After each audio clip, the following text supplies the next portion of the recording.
So with his encounter with Christ, how is it that St. Ignatius helps us to know what it is that we should do, or how we should view the world around us, and how we should choose what is good and what is bad in the society and culture and in the church?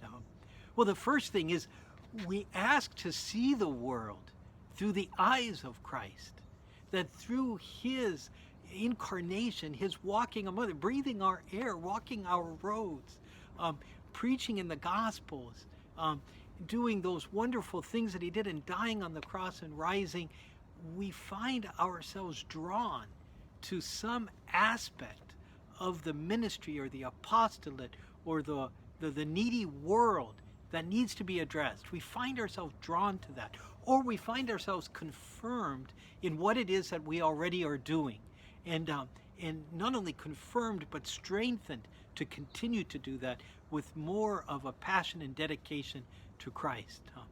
But through the eyes of Christ, and through meditating on his life and his suffering and his death, we look to the world and we say how far you are from what Christ would want.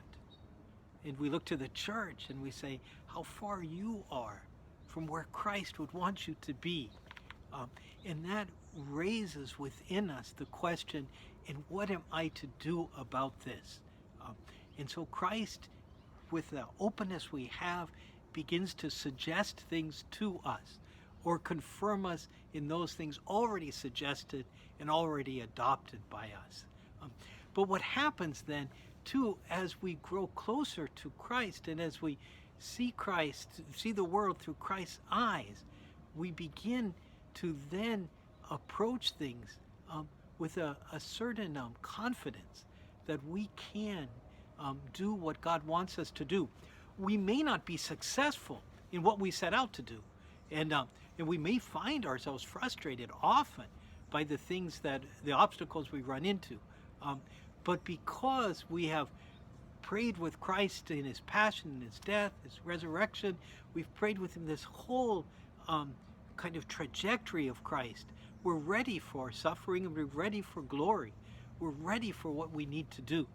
And so as we look to the world around us and we find the thing that God, or the things that God is asking us to do, we're able, and with this confidence and passion, to embrace whatever it takes to do this beautiful mission of Christ in this world.